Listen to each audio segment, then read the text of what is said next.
This person wants to create something beautiful with you. They want to build a vision, build a future that it actually brings richness and abundance and beauty and something lasting and something worthwhile into the world, and they want to do it with you. They know that you have certain skills that they don't have, and that by bridging the distance between you and collaborating, you can create something remarkable together. They know that this is a partnership. They know that this is a sacred partnership. And sorry, my hand's like in the camera there for a second. They know that you have gifts and skills that will bring into their vision of what they want to build, like skill, yeah, like a skill that they can't possibly, you know, master or comprehend. And that's beautiful. There's a collaboration here that needs to happen. That's what they think. And I think that's what the divine thinks. The divine has brought this union together, this partnership together, or this group of people together to build something it needs. Okay, this is like building the house of God, building the house, building a place for spirit to like exist in the world. Okay, this is spiritual work that you will be doing with this person or that this person wants to do with you. I'm seeing also that there may be multiple people involved with this project or with this process. This may involve two women and one man, or it may involve, in any case, three people, or it may involve like, okay. I'm getting a few things here. The If this involves a man and a woman, the woman or the feminine of this situation has two jobs in this situation, whereas the man has one job. Okay. Now, hear me out because, of course, right away we can be like, hey, that's not very fair. But I'm seeing that there is something that balances this out because the feminine has these natural gifts that need to be both expressed, whereas the masculine has this like other set of gifts that are kind of expressed in one other capacity. It's also that I think that the feminine gets more, it's like they need to be seen more, they need to be doing a little bit more because of the nature of their gifts, okay, in this situation. This is a really interesting reading here.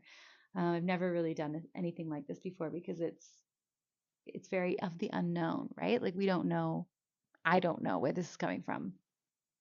But all I can tell you is that this King of Cups over here is they have made this decision, is what I'm hearing. They really made this decision about who they think is the one, period, or the one for this job, okay? And the reason I don't think this is like a third party situation is because we have the lovers here and this is an equal partnership. I really get that there's almost like multiple jobs that one person does or multiple expressions of the self that are being allowed to exist in this partnership or in this collaboration. So in this, let's say this is something like a work relationship, the feminine person in this, the person who's represented by the queen, has the freedom to be their outspoken intellectual self as well as their fiery creative self. They're able to have their witchiness and their scholarliness come through. The king in this scenario, the masculine in this scenario, the one who has the eye on the other person and wants to invite them into this project, they have um, some kind of a mastery of their own internal process and emotions that allows them to hold space for this other person to do those things. You feel? So the King of Cups, the king in this scenario, like I said, this person, because I feel like that it could be you that is this person. So you can flip this if you want, but they want to invite this queen into this collaboration and build something, right? That's what I said. And the divine has brought these two people together in order to do this because the divine wants this to be built. Okay? And it will be built because when you bring these two forces together, they can't not be a creative powerhouse. They can't not be productive, and they can't not be very divinely inspired. So the king, or the masculine in this situation, and by the way, this means nothing about gender, you could be any gender, but they have a desire to protect. Remember, I said that? So part of this divine plan is to create a safe space for this feminine energy to live and express their gifts in a safely protected environment. And when I say safely protected, I mean like fiercely protected. There is a vision here of the feminine being surrounded by this masculine's intention and physical body and the things that they're going to put in place.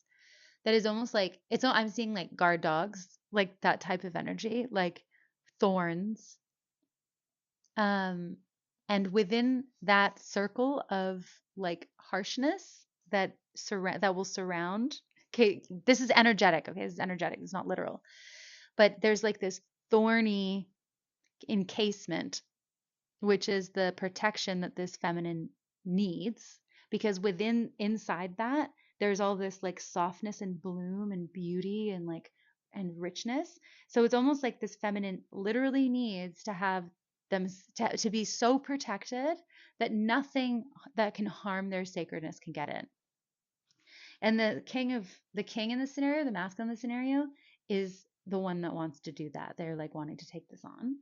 So it's like they're trying to, or they're intending to create a environment of complete protection and safety, so that this feminine energy can blossom and be delicate inside it safely.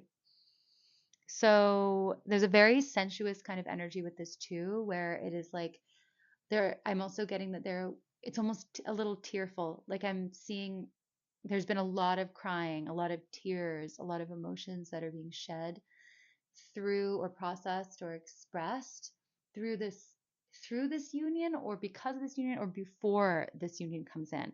Something about this is like bringing in the relief that's needed to cleanse the feminine of any self-protectiveness and kind of like barren energy within her or within them. There's this energy of like hyper independence that I'm getting from the feminine energy, the queen in this situation, who has been like so who's had to be very cold and very powerful in order to assert themselves and to become who they are. And the masculine over here is, so that's the energy in a certain way, that's the energy that the feminine or the queen is in. Okay, they're in this kind of cold and self-assertive energy because they have to be. And then the king of cups is over here being actually very emotionally integrated and realizing that because they're in that energy, it's like they are ready to face, not face, to, I'm hearing take in this feminine, take in this queen. And to take something in is usually associated with like a yin quality, with a feminine quality in the sense of it being absorbent or receptive. But this is the truth of this masculine energy, and of true masculine energy is masculine energy envelops as well.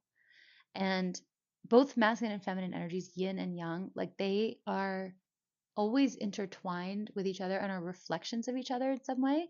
And it's so much deeper than just like male, female, masculine, feminine, man, woman. It's so much more complex and multi-layered than that. So free your mind of all of these like gender stereotypes, right?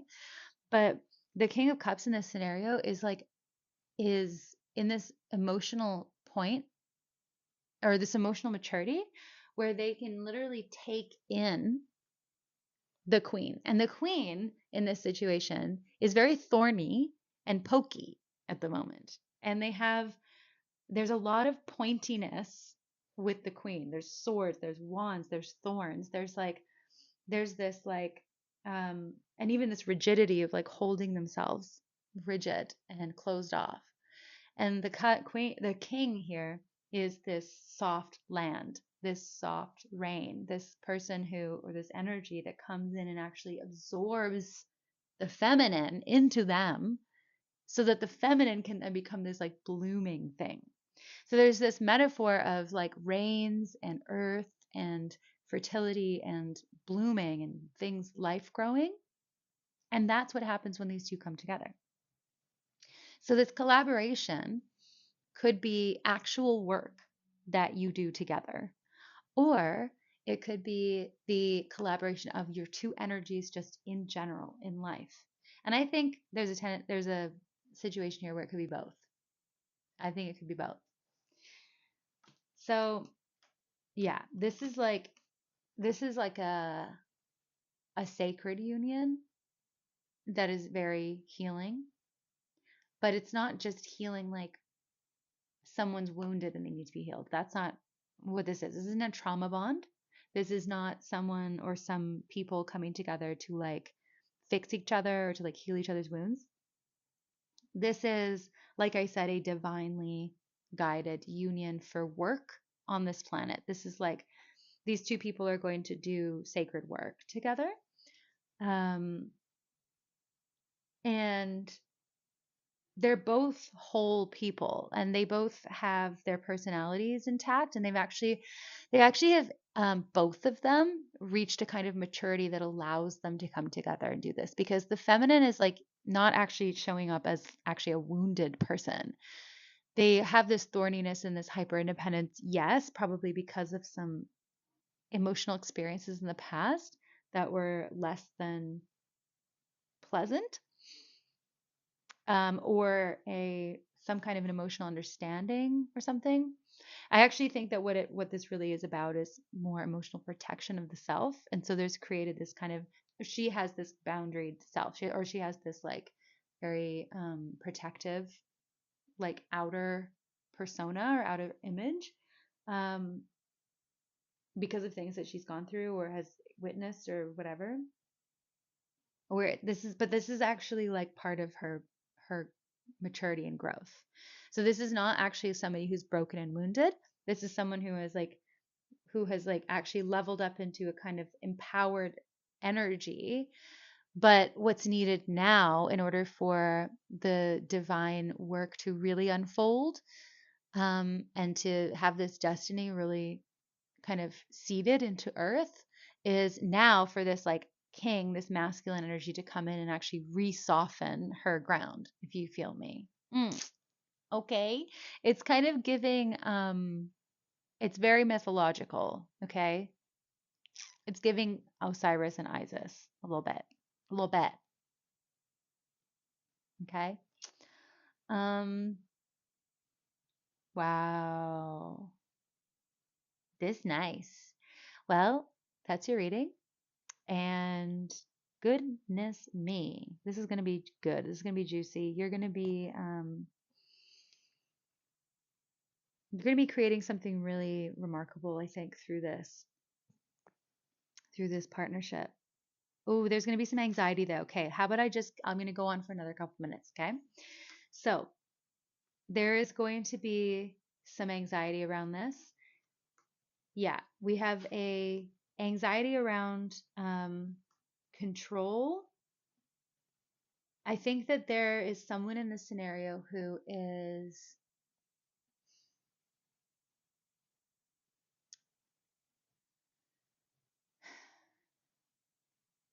I think there's a fear around. being dominated, um, a fear even of the masculine, a fear of authority. It's not so much fear though. I've been saying fear, but I don't think it's actually just fear. I think it's actually perhaps there's like a grief that needs to happen, or another layer of grieving, or an inability to trust. I think an inability to trust the masculine here is what's coming up and will cause some anxiety. Um, yeah, there's a lot of masculine energy coming through here, and then I just cut the deck. There's Emperor and Ace of Wands, which I'm sorry if you're let's be real here. The Ace of Wands is the divine masculine, if you know what I mean. Um, there's a lot of thoughts and defensive actions that could potentially be part of this process or kind of get involved with this process. Somebody is going to be having these kind of thoughts that are like more anxious and untrusting in their nature than fearful. But ultimately, there is a releasing of this distrust because there's a purity of energy that's coming through here. So initially, there's distrust around the masculine archetype. Then there is a releasing of the guards, a releasing of the defensive mode, and almost like there's an allowance for this masculine energy to prove itself to be pure. Okay? And what happens? Well, I'm not sure what happens actually, because this is actually an energy of opening up to the potential of this is opening up to a potential, right?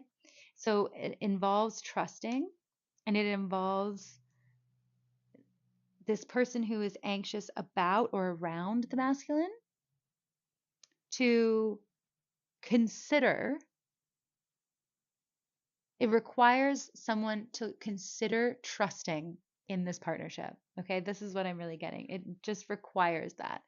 And this person is extremely intuitive, and they're not willing to risk their own autonomy, nor are they willing to be in any way controlled. So if this is a work situation, this person is like, I am like anxious that this masculine figure, this potential authority figure, is going to try to assert too much control or something, and I will be left behind the scenes. This is something also of like feeling like they're going to be in some way taken advantage of through their spiritual power. So if the queen is like, if the queen is the one that is, I'm assuming the queen is the one that is anxious around the masculine energy, what they're actually anxious about is secretly over time empowering the masculine to become a domineering force. Because like through their own spiritual power, but that the feminine will kind of like exist in the dark. Even, do you know what I'm saying? For some reason, that is what the thing is. Like, that's where the trust issue is. That's where the trust issue is.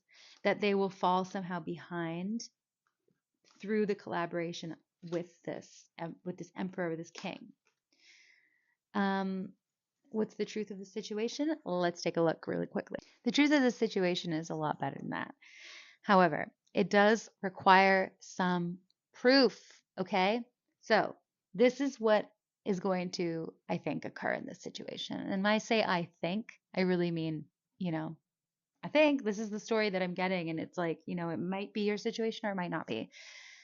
This is going to require like the truth of the situation, right? So we were thinking there was these trust issues. This person is afraid of what's going to happen. Or this person is like wary about what's going to happen. What needs to happen or what will happen is um, this needs to be something that is proven over time. So we have the hanged man coming up here as well. This is something that is going to be embodied through experience. And the experience is one of actually repetitive proof, repetitive proof. Okay. So let's say the person is not trusting, right? Because of things. So what they really need is repetitive proof in order to learn that this is a safe environment. And that's okay.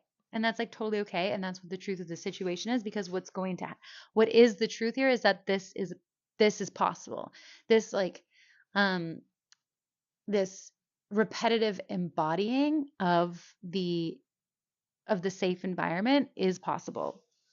And what it leads to is a feeling of actually safety, of being surrounded by emotional health, and just actually generally being emotionally healthy, but also this feeling of like of actual emotional stability and emotional happiness. Um, and there's this like re reinvigorating kind of energy. This brings somebody back to life. This brings somebody out of their feeling that it's over. This is, yes, a process that will take time in order to build the trust or to heal from the expectation of conflict or whatever, the expectation of battle that this person feels like they're going to have to do, spiritually speaking. But the truth is, this is a emotionally safe space, and that it is like a second life. It's like an afterlife. Isn't that weird? It's like an afterlife. It's almost like a heaven then in that case. It's like peaceful, but the person uh yeah, I got distracted by an ant climbing up the wall. There's a lot of ants in this house right now. So this is an emotionally pure or purifying experience that will take some time in order to completely embody it or to like learn the truth of it. Um, and it has to be done one step at a time. It has to be done through, like I said, the proving that this is not an environment that's dangerous, but is in fact a safe space. And it is going to be, or is literally is already a purifying environment. This is something that is emotionally genuine, emotionally pure, and is actually a place where someone can feel emotionally free and and happy, like free to feel their full expression of self and their full emotional range.